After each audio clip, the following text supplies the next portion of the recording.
Bienvenidos, esto es Bella y Bestia. Muchísima información en esto que es un arranque de semana para nosotros, ¿no? Exactamente, hoy empieza la semana informativa con un domingo caliente. Está Claudio Suchovicki con nosotros, también Lucía Salinas, pero vamos a hablar también de los incidentes de Boca, ya de lo que pasó en el Obelisco y antes.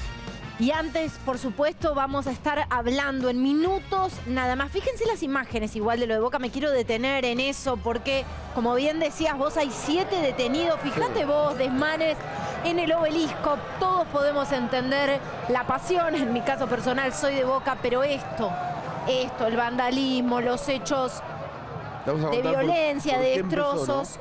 Vamos a contarte por qué empezó todo esto y termina con 7 detenidos. Nico tiene toda la información para darte. Y atención, con un caso sospechoso de viruela símica, ¿no? De la llamada viruela del mono, que por supuesto tiene al mundo en vilo. Vamos a estar hablando con el ministro de Salud de la Ciudad de Buenos Aires, Fernán Quirós, que ya está en línea con nosotros. Pero brevemente tenemos que resumir de qué va el programa de hoy también con nuestros columnistas, ¿no? Claudio Suchovicki va a hablar de elegir, Claudio. Sí, un poquito también de saber perder, cuándo retirarte a tiempo. ¿Cuál es el dinero que vale? ¿El que rechazás o el que hace? Dicen que es rico aquel que sabe mejor rechazar algún dinero que el que lo tiene que aceptar por obligación. Bueno. Si al póker quieres ganar, no te canses de pasar. Así es.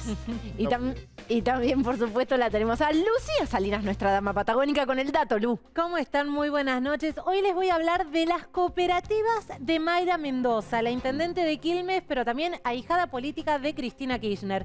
Un contador, el ex esposo y funcionarios, todos involucrados en una gran maniobra que se llevó, según la justicia en esta etapa preliminar, 535 millones de pesos a otro lugar. El dato que tenés que saber, como siempre, te lo cuenta Lucía Salinas. Y mientras seguimos, por supuesto, con las imágenes y la cobertura en vivo de los incidentes por todo lo que ha sucedido con hinchas de Boca. Nico va a estar actualizando la información. Mirá lo que es esa imagen, ¿no? Hubo 1.500 personas, ahora se dispersaron después de que entró la infantería a rescatar a un hincha. Ya te lo vamos a contar en detalle. Boca, bueno, salió campeón de la liga. Hubo festejos, pero incidentes con un policía. Esto está pasando ahora mismo en el Obelisco. 7 detenidos y un policía lamentablemente herido. Está fuera de peligro, ¿no? Ya te vamos a contar todo.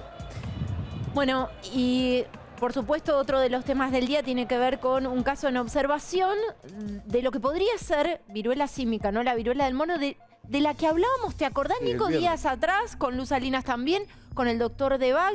Esto tiene al mundo en vilo, y lo digo de verdad y en términos sin exageración alguna. El propio presidente de Estados Unidos, Joe Biden, ha dicho que esto es motivo de preocupación y que esto podría tener consecuencias en caso de, de que el virus se expanda. Ya fue detectado en varios países, pero no entendemos bien todavía de qué se trata, ¿no? Sí, se lo preguntamos a Fernán Quirós, el ministro de Salud porteño. Gracias por atendernos, ministro, sobre todo por la hora. Buenas noches. Buenas noches, Nicolás. Buenas noches, Carolina. Un gusto hablar con ustedes. Un gusto. A ver, primero, ¿qué es la viruela del mono? Y después, si puede contarnos qué es lo que se detectó en la Argentina. Bueno, la viruela del mono es una enfermedad, una zoonosis, se llaman zoonosis, aquellas enfermedades que sufren los animales y que potencialmente pueden pasar de un animal a un ser humano y darle una enfermedad al ser humano, ¿no? Esa es la primera definición. Lo segundo es una enfermedad que es endémica en algunos países africanos, sobre todo, por supuesto, países que tienen cierta vincularidad física con monos salvajes, y que aparece episódicamente en algunos otros países del planeta de manera muy aislada. Lo que ha pasado en esta oportunidad es que el número de personas que tienen la enfermedad y se han detectado fuera de la zona endémica es significativo, ¿no? Y ese es el tema que tiene ocupado a los sistemas de salud de todo el mundo. Ministro Quirós, ¿cómo se contagia? Bueno, básicamente es una enfermedad que se contagia por contacto directo, ya sea por las lesiones de la piel o con gotitas o la saliva de las personas que tienen la propia enfermedad, ¿no? ¿Y llegó a la Argentina? Bueno, hasta el día de hoy lo que tenemos ha sido atendido una persona, un varón de edad media, que proveniente de España, que ha hecho unas lesiones en la piel típicas de la enfermedad, y se están haciendo los análisis de laboratorio para confirmar o descartarlo. Viene de una zona donde ha habido casos, de manera que potencialmente podría hacerlo. Más allá de lo que genera, ¿no?, en la piel, que genera como erupciones, ¿es una enfermedad peligrosa? Bueno, hay diferentes variantes, ya todo el mundo sabe lo que son las variantes virales, ¿no? Hay diferentes variantes, pero particularmente la que está circulando en este momento en Europa y en Estados Unidos es la que da la enfermedad un poco más leve. En general es una enfermedad que evoluciona con fiebre, dolores musculares, dolor de cabeza y luego 5 o 7 días de erupción y suele no ser tan grave. Pero por supuesto que se depende mucho de la condición de la persona en la cual ocurre la enfermedad, ¿no? Ministro Quirós, esto sucede en un contexto en el que la Argentina está atravesando la 4ª ola de COVID-19. ¿Se sabe algo? Entiendo que han conformado, al menos en el AMBA y Ciudad de Buenos Aires, Provincia de Buenos Aires, una mesa de trabajo en función de esto que ha sucedido, pero ¿se sabe algo de lo que puede suceder en el caso de una combinación viral? Bueno, siempre que las personas tienen enfermedades virales puede haber combinaciones de los genomas virales, ¿no? En general eso no ocurre con virus tan disímiles como estos que estamos hablando, suele ocurrir más bien con diferentes variantes del propio COVID u otros virus respiratorios. Pero por supuesto que es un tema que siempre está en observación.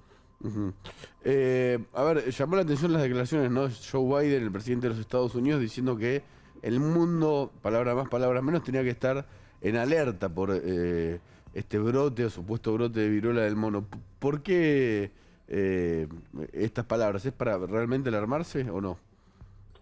Bueno, como yo les decía al principio, ¿no?, esta es una enfermedad endémica, ¿sí? Eso quiere decir que ocurre habitualmente casos de este tipo en algunos países africanos, pero no es común tener cantidad de casos como estamos teniendo en estos días fuera del continente africano, sobre todo, como decíamos, en Europa y en Estados Unidos. De manera que hay que ver muy bien cuál es el motivo y los mecanismos de transmisión. En general, este es un virus que requiere un contacto muy estrecho para transmitirse. Es decir, que a diferencia del COVID, que vos te lo podés adquirir por inspirar aire contaminado, este no es el caso de este virus. Este virus requiere un contacto mucho más estrecho, ¿no? Sí, para añadir a la información que usted estaba dando recién, hay al menos 12 casos sospechosos de viruela del mono, de viruela símica, en 12 países no endémicos, ¿no? Australia, Bélgica, Canadá, Francia, Alemania, Italia, Países Bajos, Portugal, España, Suecia, Reino Unido y Estados Unidos.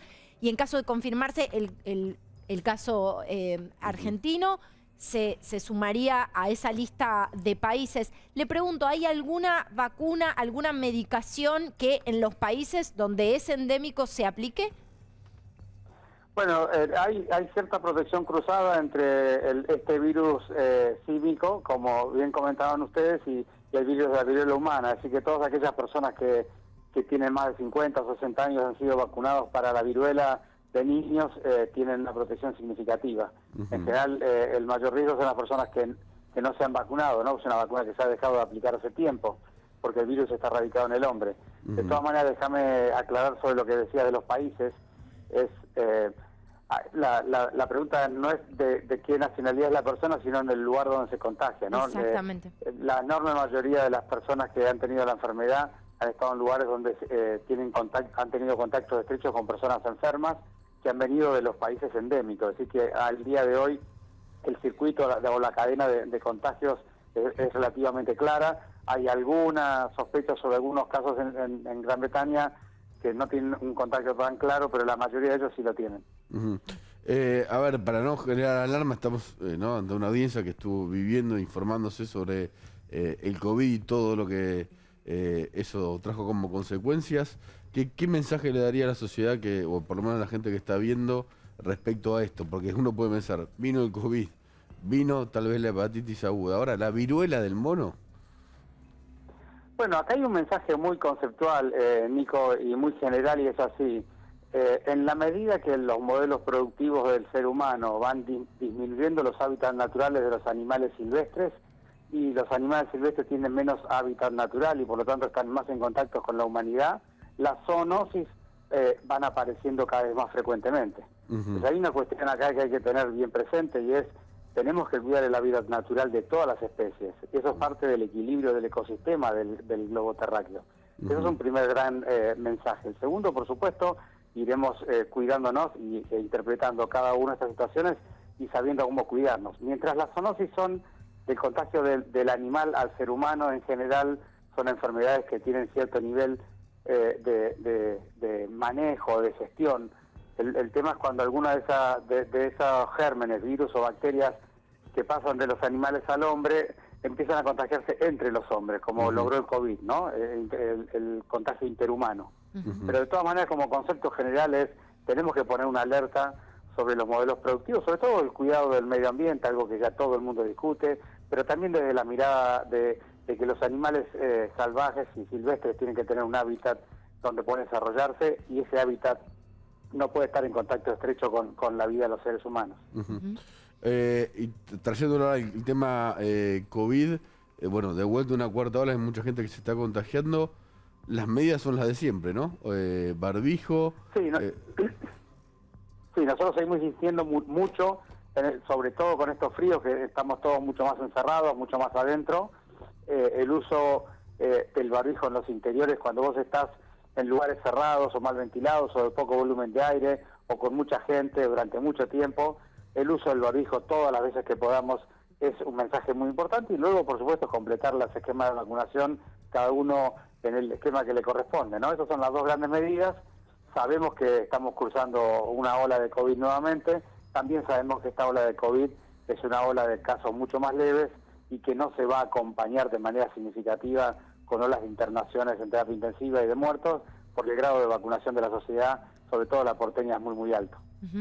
Ministro Quirós, muchísimas gracias por este contacto con nosotros. Muchas gracias, ministro. Por favor, un gusto. Buenas noches. Bueno, y vamos a las imágenes de lo que sucedía en el Obelisco, y sigue sucediendo. Realmente llegar hasta aquí para quien intentaba atravesar la avenida 9 de Julio era prácticamente imposible, incluso en las calles aledañas también estaba muy, muy dificultoso circular, porque se generaron incidentes. Una vez más, la cadena de comida rápida ya, bueno, nada, forma parte casi del triste folclore, ¿no? Esto empezó así, ganó Boca, 1.500 personas en el Obelisco, una sola de ellas, según las fuentes oficiales, tal vez después de haber bebido más líquido alcohólico que el que toleraba realmente su cuerpo para mantener la lucidez, salta la reja que cuida el Obelisco, se lastima, queda del otro lado de la reja, queda lastimado, y bueno, ahí tiene que entrar el SAME para ayudarlo. Ahora, para que entre el SAME, según las fuentes, ¿no?, de la Fuerza de Seguridad, tuvieron que hacer como una especie de camino con la infantería, ¿no?, de la ciudad, y bueno, ahí empiezan los incidentes, ¿no? Gente que le pega a la infantería, de los agentes queda herido, fuera de peligro, y 7 detenidos, ¿no? Los demás después, por supuesto, se esparcieron un poco más, ahora queda menos gente, pero fue algo importante, ¿no? En un festejo, ¿no? Bueno, y quien está en línea con nosotros es nuestro compañero Gustavo Babur para darnos toda la información actualizada. Gus, ¿cómo estás? Noche de festejo que termina nuevamente en otra triste postal, ¿no?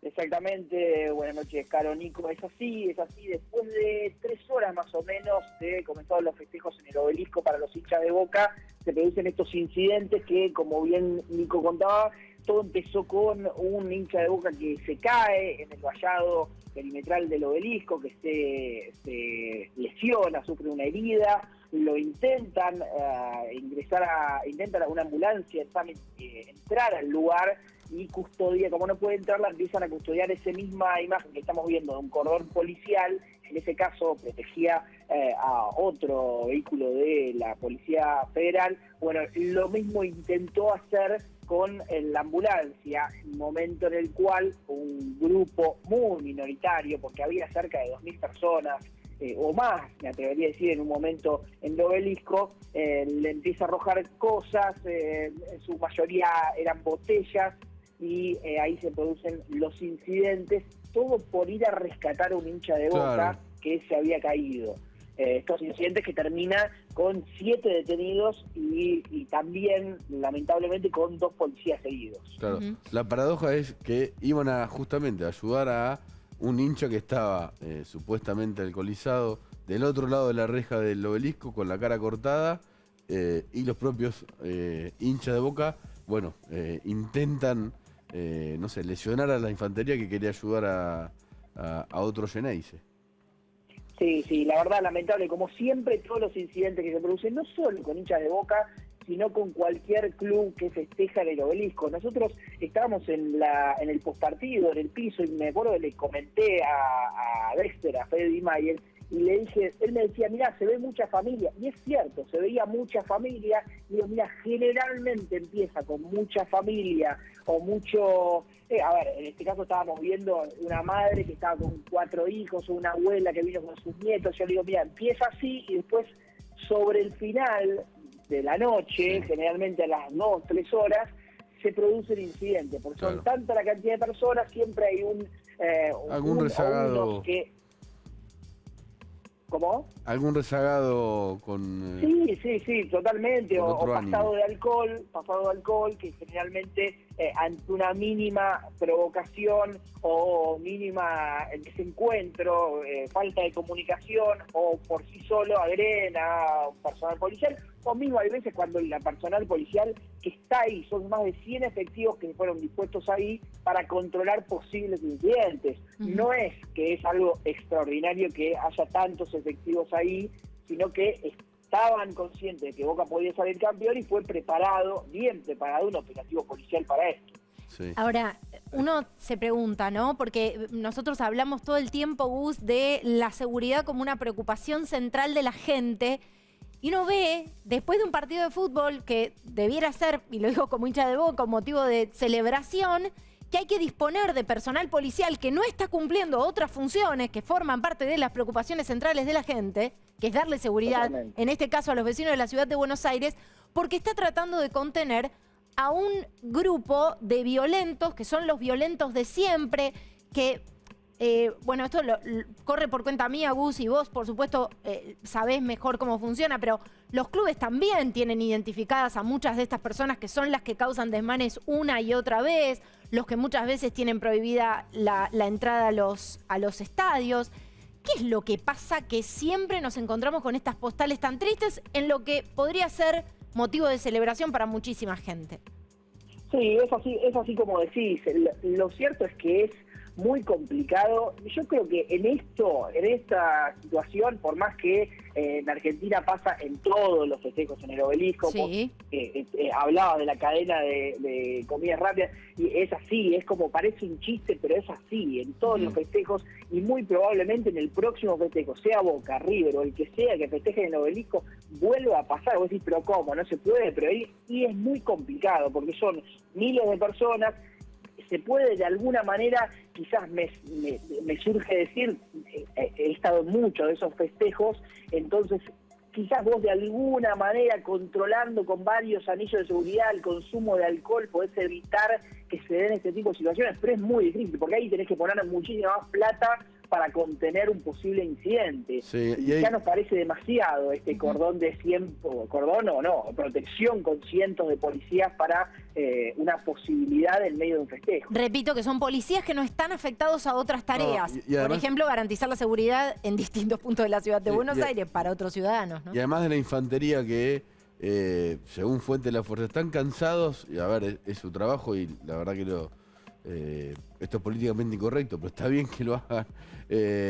Están cansados porque están saliendo cada vez más a la calle y no les dan los turnos para cumplir a veces los francos, ¿no?, necesarios para pasar situaciones de estrés como esta. Acá era hincha de Boca solamente con el Obelisco.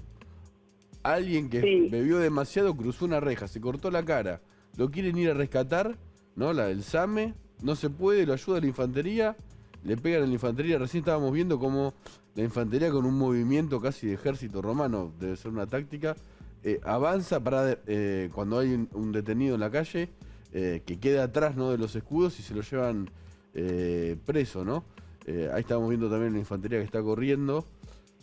Obviamente están en menor... Fíjate vos, ¿no? Menos, un cochecito, sí, una criatura en brazos, ¿no? Toda una situación están en inferioridad violenta. de condiciones, ¿no? Sí, pero digo, fíjate vos criaturas también expuestas a toda esta situación dantesca, ¿no? Sí. Totalmente, y un botellazo que le puede caer Exacto. tranquilamente contra uno de los nenes, contra el bebé. De hecho, la primera imagen que nos daba Santi Martela cubriendo este festejo era de un padre con un bebé de 2 meses, pues se lo preguntó, 2 meses, y lo primero que me surgió a mí, mirá que no soy padre, soy tío, es pensar ¿para qué exponerlo a eso teniendo en cuenta la posibilidad tan grande que hay de que se produzcan incidentes y vuele una botella y le caiga al nene? Pero bueno, eso lo sabemos porque, digamos, hemos estado en estos lugares y sabemos que se puede producir y que terminan produciendo esto. Otra cosa que me surge decir con lo que estaban diciendo antes es que si no se hace, si por ejemplo el gobierno de la ciudad y la policía decide cerrar el obelisco para que la gente no vaya más a festejar, pero no porque no quiera festejos, sino porque quiere evitar incidentes, la gente, no sé si el 100% de los que van al obelisco, pero sí un gran porcentaje, va al lugar donde van, sea el hincha de River, el Monumental, o sea el hincha de Boca, como fue hoy, que había mucha gente en la Bombonera. Entonces, de alguna manera, si vos cerrás un lugar, se te van para otro lado y tenés que disponer de este operativo. Yo creo que está bien que en un festejo multitudinario haya un operativo de seguridad previsto y estén las ambulancias previstas para cualquier eventualidad. Ahora nos parece demasiado que con los años siguen pasando y los campeonatos siguen pasando y cada vez son más los policías necesarios para prevenir este tipo de cosas que se siguen produciendo. Claro, los violentos son una minoría cada vez más intensa, ¿no? También. Sí. Insisto con esto, todo empieza porque el SAM y los bomberos quieren rescatar a esta persona que probablemente fuera de sus cabales o de su lucidez, como decía antes, por haber bebido, intenta cruzar esa reja que pasa, ¿no? Del otro lado, y como está lastimado queda solo y no puede volver al lugar desde que había saltado, ¿no? Y ahí se arma ese cordón para que pasen el SAME y los bomberos. Nada más. Sí, fíjate vos, nada, el personal corriendo con... Es realmente... es muy triste que siempre estemos viendo estas imágenes y no puedo dejar de acordarme también de aquellas imágenes cerca del Monumental y de una final que tiene que jugarse en Europa, de una Copa de América que tiene que jugarse en Europa. Digo, ¿por qué estamos en el mundo del fútbol, que por supuesto es una representación también de cosas que nos suceden como sociedad aquí en la Argentina? ¿Por qué estamos dando estas imágenes pero tan tristes? Es hasta patético que en un contexto de celebración para mucha gente ya casi estemos esperando esto, Gus. Sí, sin duda, sin duda. Es como la crónica de un incidente anunciado, lo que pasa siempre en Obelisco con los festejos. Yo creo que los organismos de seguridad y mismo de la ciudad, porque esto pasa siempre, generalmente en el Obelisco, se han juntado y debe haber surgido algún tipo de idea que pueda, porque ¿qué es lo que pasa siempre? Lo que cubrimos siempre desde Todo Noticias es, de hace años que venimos cubriendo este tipo de festejos con incidentes, lamentablemente, empieza todo bien, termina todo mal. Siempre pasa esto. Es más, nosotros el móvil, en una cuestión de producción, lo dejamos bastante más de lo que ya ha terminado el festejo en su gran mayoría de la gente, porque sabemos que los incidentes probabilísticamente y estadísticamente se producen siempre en la última hora. Si el festejo duró 4 horas, en la última hora sabes que puede haber incidentes porque la gente empieza a consumir cada vez más alcohol, y con alcohol la gente y los violentos, como son este grupo minoritario, se potencian y generan estos incidentes. ¿Se puede restringir, pregunto, se puede hacer un festejo en donde vos digas, bueno, sí, se festeja en el Obelisco, pero 1 hora y media, por ejemplo?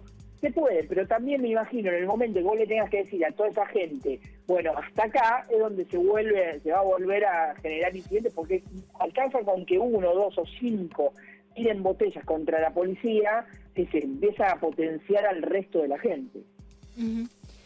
Bueno, Gustavo Babur con toda la información. Gus, por supuesto, te agradecemos, quedamos atentos a tu llamado, tenés novedad. Esta es una noticia también en desarrollo, porque la noche sigue y todavía había gente en el Obelisco, pero esta es la imagen de lo que sucedía hace un rato nada más. E insisto, veamos esa secuencia donde hay un cochecito cruzando la 9 de julio y las corridas y estas imágenes tristes, las crónicas de incidentes anunciados, como decía Gustavo Abur recién, y me parece un buen título, un triste título, pero un buen título para la noche de hoy. Gracias, Gus. Abrazo, chicos. Saludos. Bueno, nos ponemos un poco más light, un poco, porque le damos al dimmer de la argentinidad un poquito. Porque es más tranquila que lo que está pasando en el obelisco. Es un poquito más tranquila, Luz. Porque lo del obelisco no tiene nada que ver con lo que sucede en el país Esto hoy. no es ginebra, es agua. Así que Está muy bien, claro, así es. Bueno, Luz Salinas, como siempre, con nosotros. Enseguida tiene un datazo, Lu, que tiene que ver con las cooperativas de Mayra Mendoza, siempre con el dato caliente. Claudio Suchovicki, ¿de qué vas a hablar hoy? A ver si los puedo tentar con esto. Una de las frases que a mí me gustó mucho, ya que hablamos un poquito de deporte, de Paula Pareto, la judoka. Sí. Decía Y que- médica. Y médica. Médica. De La Plata, hincha de Estudiantes, creo. Creo que una de las frases que decía que ella logró lo que logró porque un entrenador le enseñó a tener más ganas de ganar que miedo a perder. Y llevado eso a mi ámbito más financiero, perdón que los vincule un poquito con el ámbito financiero, bien. una de las cosas que a nosotros tenés que aprender es saber perder.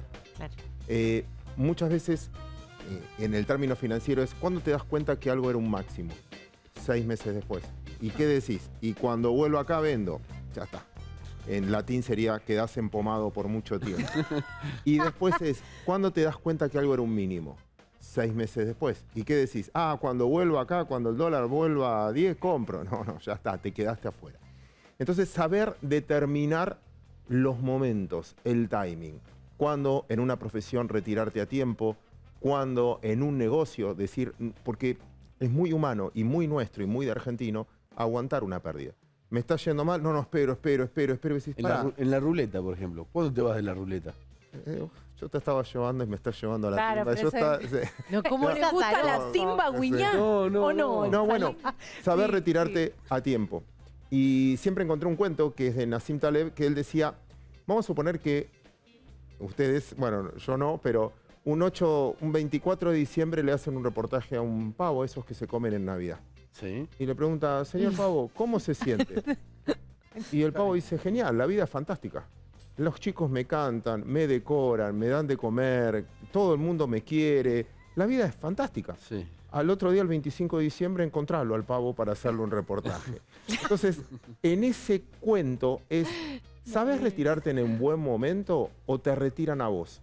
¿Vos elegís cada cosa o lo llevás, que es por obligación? Y creo que para emprender, cualquier cosa que hagas, un negocio, en finanzas, creo que en la vida, uno tiene que aprender a decir, basta, hasta acá llego, esto lo aguanto, esto no lo aguanto más.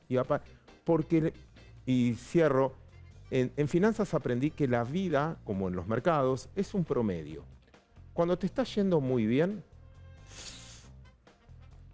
los árboles, hay un periodista que ya no vive, Carlos Fontana, dedicado a las finanzas, que decía siempre, mira, los árboles no llegan al cielo, pero las raíces tampoco llegan al infierno.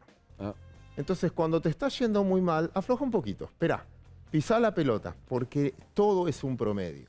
Entonces, llevando y ya tiro el tema y dialogamos, me re gusta. si sabes, nada, ¿cuándo es el momento de decir, hasta acá llego y empiezo algo nuevo? Porque finalmente uno se resiste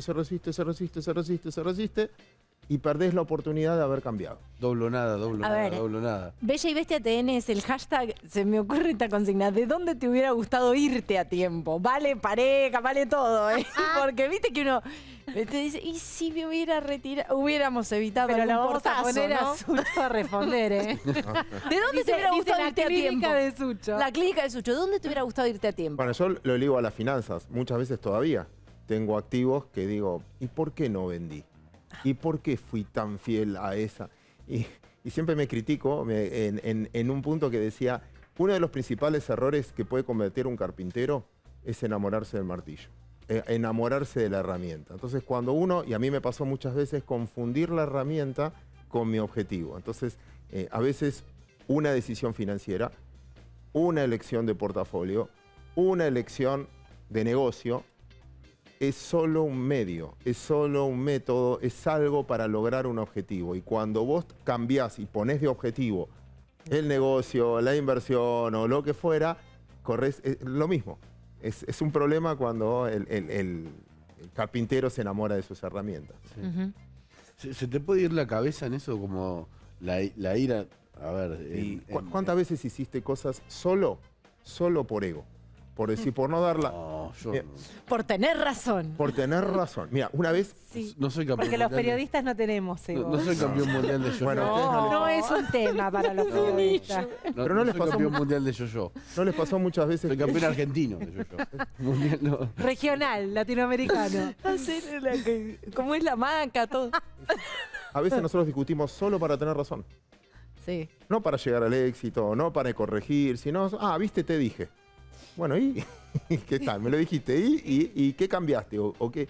Bueno, eso. Sí. ¿Sabés qué? Pero igual ahí para mí hay como un camino medio resbaladizo, porque para elegir y no esperar que te elijan o que te descarten, tenés que tener muy fortalecida tu autoestima. Ahí hay una diferenciación muy grande entre decisiones movidas por el ego y decisiones movidas por la autoestima. Porque yo sí creo que cultivar la autoestima es la clave para entender cuándo Bueno. tenés ese margen de libertad para elegir, ¿Te ¿no? acuerdas cuando hicimos el juego de las fichitas de póker? ¿Qué es Sí. eso? No, Sí. no confundir ego con autoestima alta. La autoestima alta te puede servir muchísimo.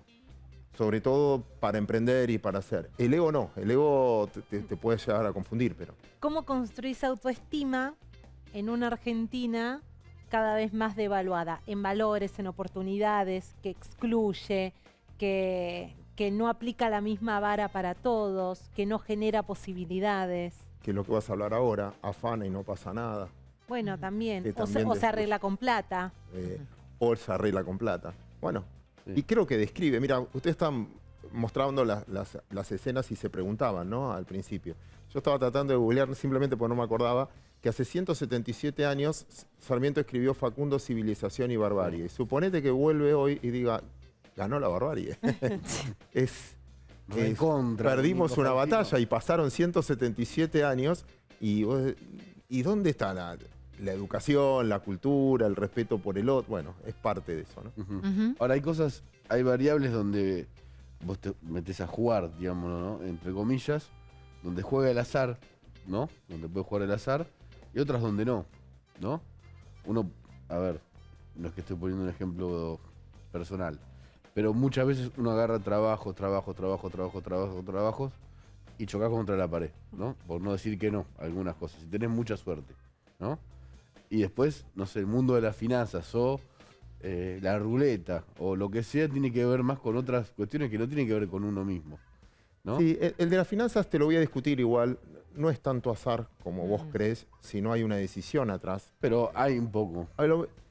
Sí, pero yendo a lo primero que decías, me gustó ese desafío. También hay en administración de empresas, vos estudiás un capítulo que dice que toda persona es removida hasta su propia incapacidad. Entonces te ascienden hasta que no das más porque no estabas preparado para eso. Ujú. Eras muy bueno en lo que hacías, pero jugabas muy bien de 4, pero no sirvo de 8 o no Y yo sirvo juego de... muy bien de 4. Bueno, pero te ponen de delantero y decís, ahí no. delantero no. Bueno, pero también ahí está el problema del que te va ascendiendo, ¿no? O uno no reconocer ese límite. Ujú. Y después también está el tema de la seguridad. A veces todos decimos, bueno, lo hago por miedo o carencia a, mirá si digo que no, que me puede pasar, la dependencia a...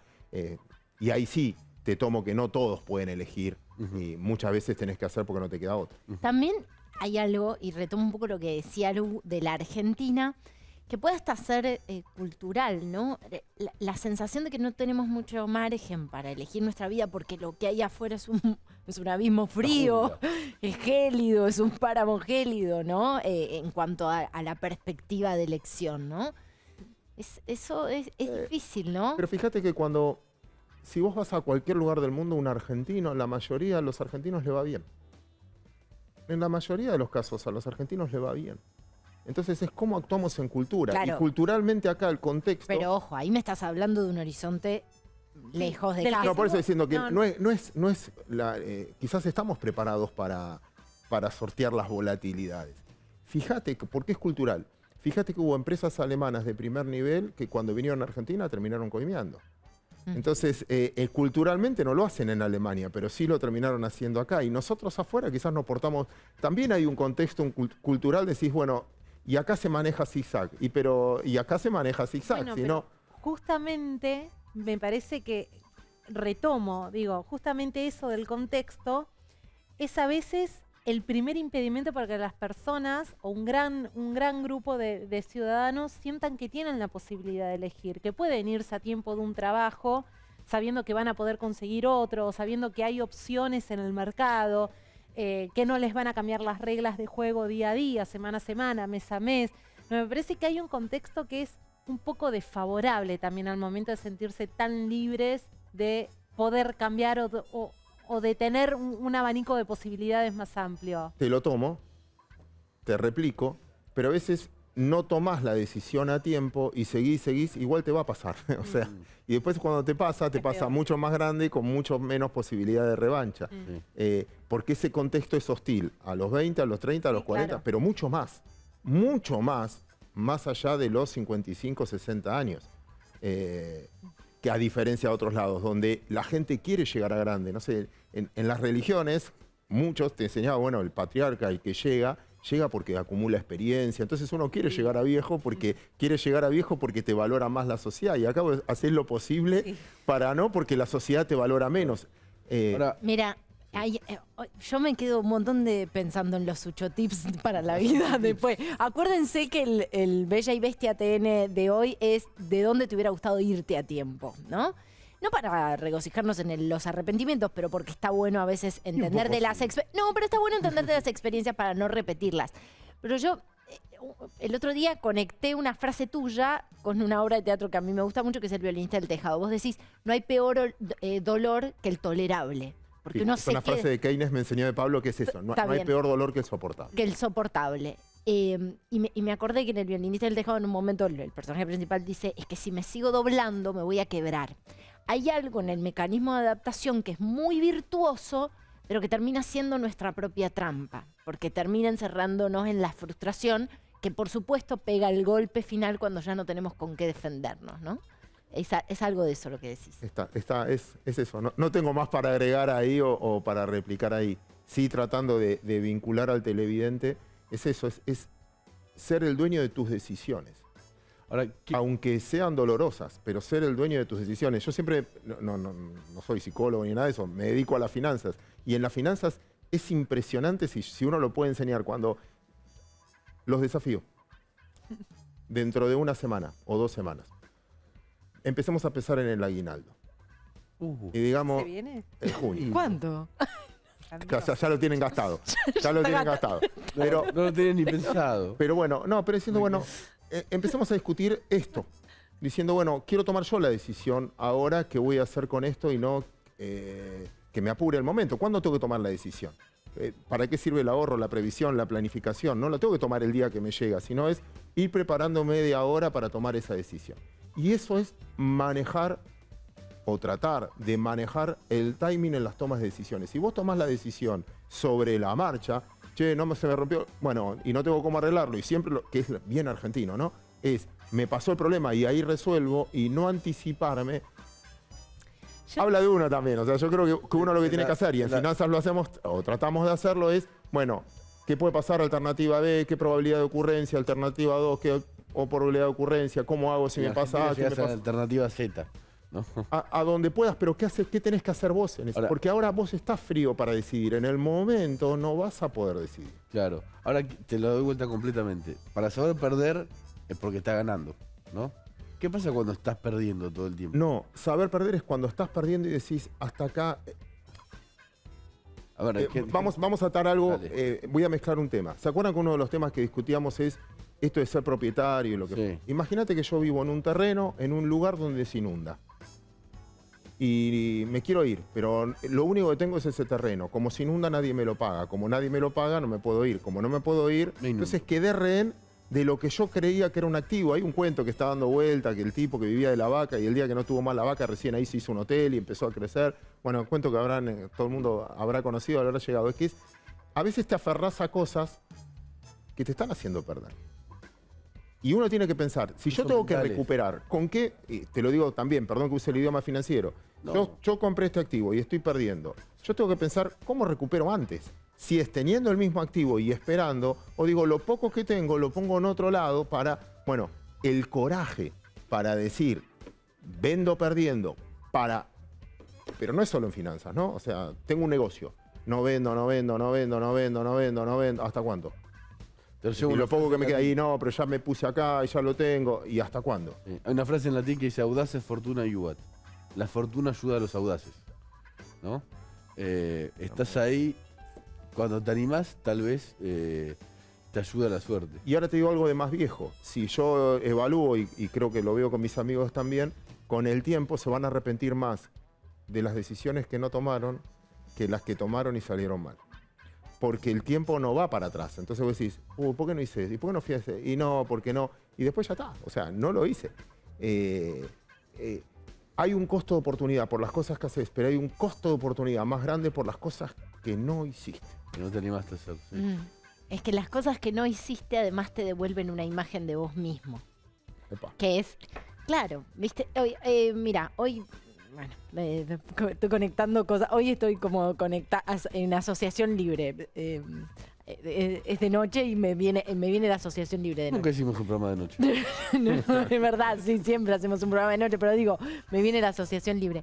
Y hoy escuché a una persona de la comunidad ucraniana decir, y relativizar un poco el concepto de la victoria, decir, y dijo una frase que a mí me resonó mucho, que es mejor morir de pie que vivir arrodillado.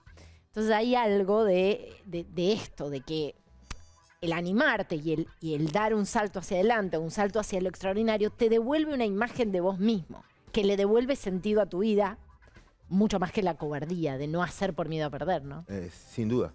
Sin duda. Y es lo que recordás, no sé, yo de mi religión o de la historia de mi tradición de mi pueblo, y festejamos. Conmemoramos hace poco el levantamiento del gueto en Varsovia, y vos mirás y decís, Lo quiso esa mirá, gente. te voy a dar un ejemplo, un primo lejano. De Alepo, ¿no? Que sus padres... Entonces, una vez me agarra y me Siria, muestra... ¿no? De Siria, de Alepo. Me muestra una foto de Alepo hoy. Y me dijo, menos mal que mis abuelos vinieron, ¿no? Menos mal que tomaron esa decisión. ¿Cuánto les debo que haya? Mirá, ¿qué pasa si no hubiesen venido? Entonces, hay decisiones en la vida en la foto de la Argentina dicen, bueno. También hay algo, me parece, ¿por qué fueron ahí? en la cultura argentina que es exitista, ¿no? Sí. Que nadie se anima a hablar de los fracasos. Y la gente tiende más a hablar de lo que sí logró, de las buenas decisiones, y limpiamos de esa suerte de currículum todas aquellas malas decisiones que en algún momento también nos condujeron a tomar buenas decisiones. Pero hay algo en nuestra idiosincrasia que nos lleva a anular eso en nuestras palabras muchas veces. Sí, es que nuestra relación con el fracaso no es como en otros países donde el fracaso es una experiencia, donde no se castiga tanto el fracaso.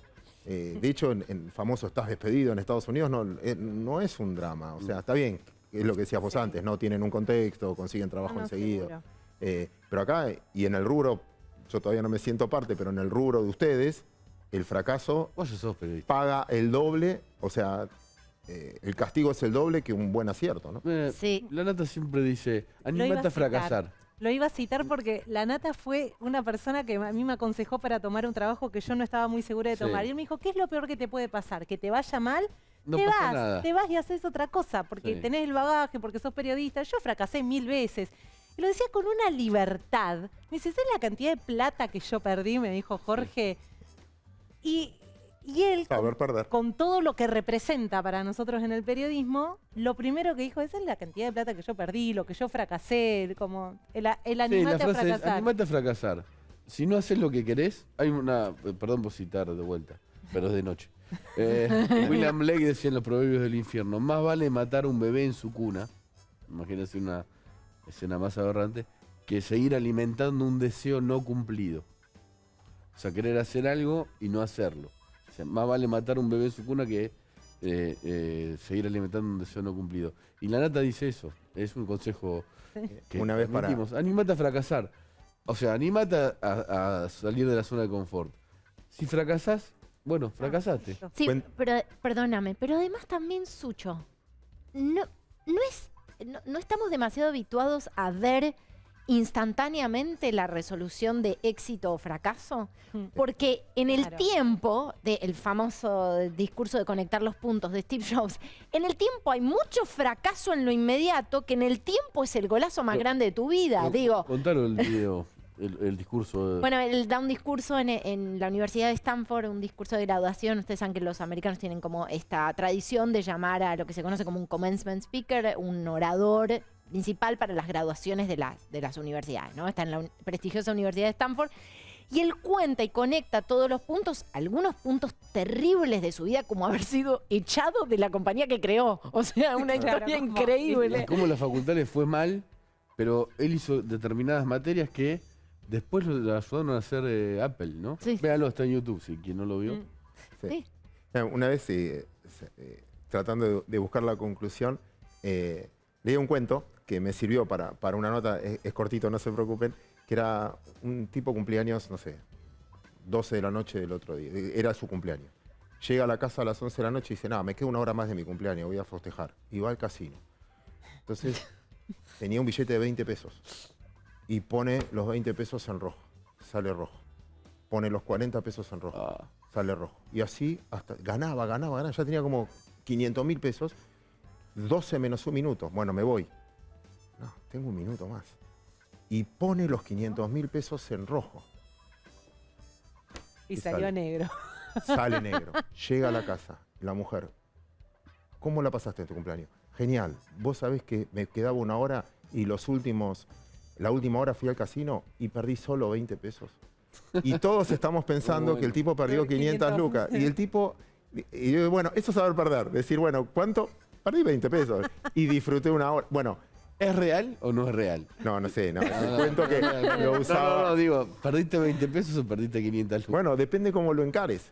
O sea, Muchas veces decís, bueno, perdí tiempo, perdí un año, lo que fue. Y, bueno, y quizás, como decía ella, dentro de 5 años, menos mal que viví esa experiencia, porque esa experiencia me enseñó a conocer a tal persona, a hacer tal cosa, a tener tal contacto. Y era el espíritu de hoy, diciendo, saber perder es entiendo que las ganas de ganar y toda esa historia, pero saber perder puede ser un activo muy importante que obviamente no lo vas a medir cuando estás perdiendo. Sí. Ay, nos tenemos que ir a la pausa. Tengo como 1000 cosas que pienso. Viste, los lugares, los puestos, los cargos, siempre son de alguien, ¿no?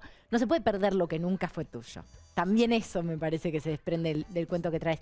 Tengo 1000 cosas para preguntarle y vos también. Sí, se puede aprender a perder, pero respóndelo después del parpadeo este.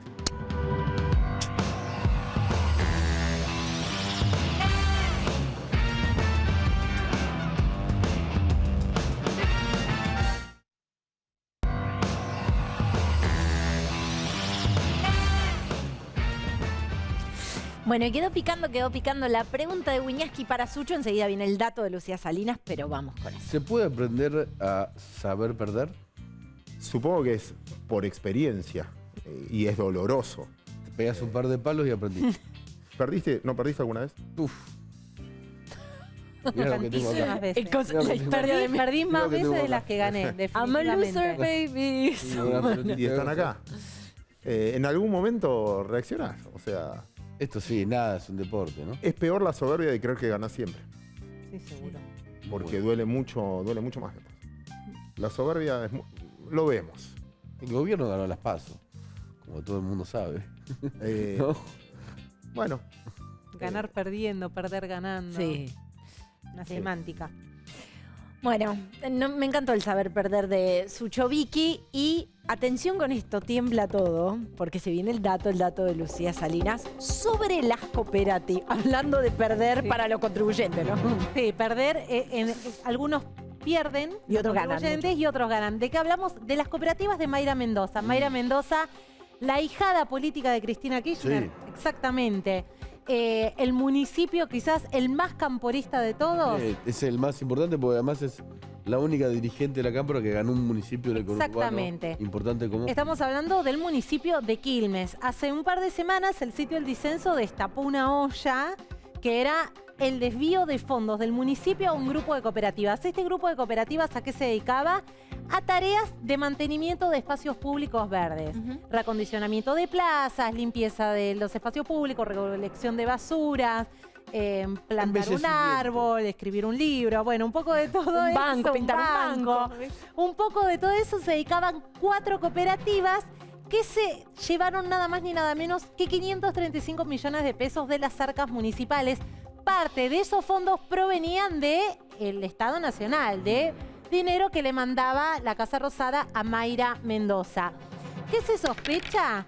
Que en este caso hubo una suerte de cartelización con las cooperativas, que en muchos casos no se hicieron concursos públicos, que fueron todas asignaciones de fondos de partidas directas.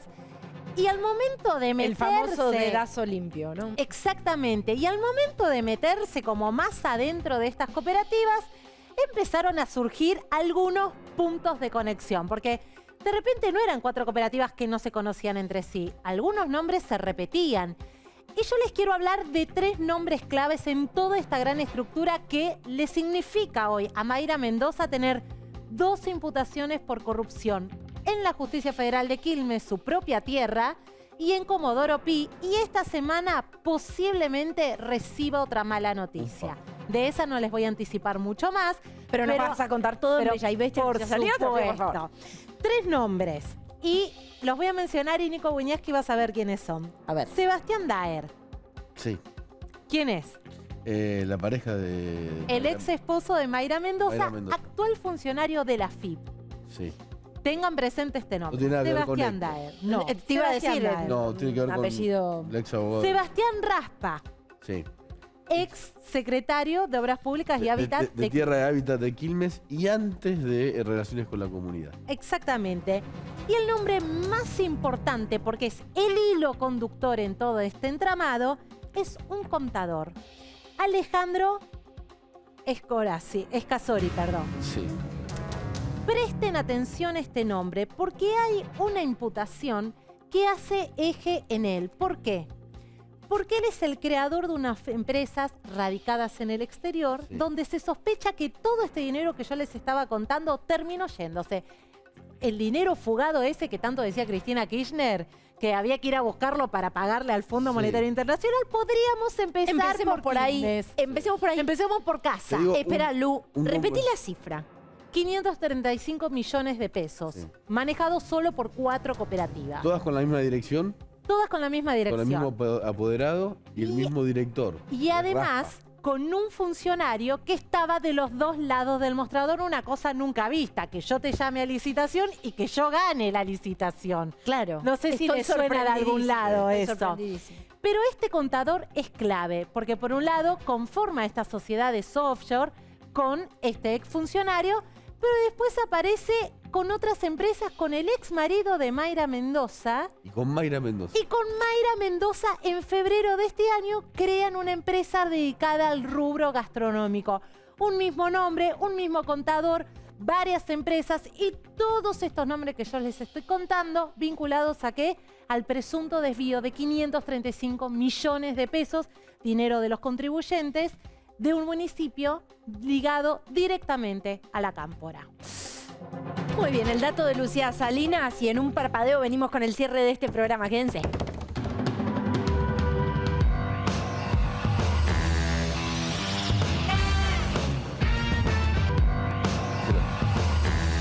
Bueno, ya estamos sobre el final de Bella y Bestia. Hoy ya es mañana. Nos apagaron la luz, todo. Ya nos apagaron la luz.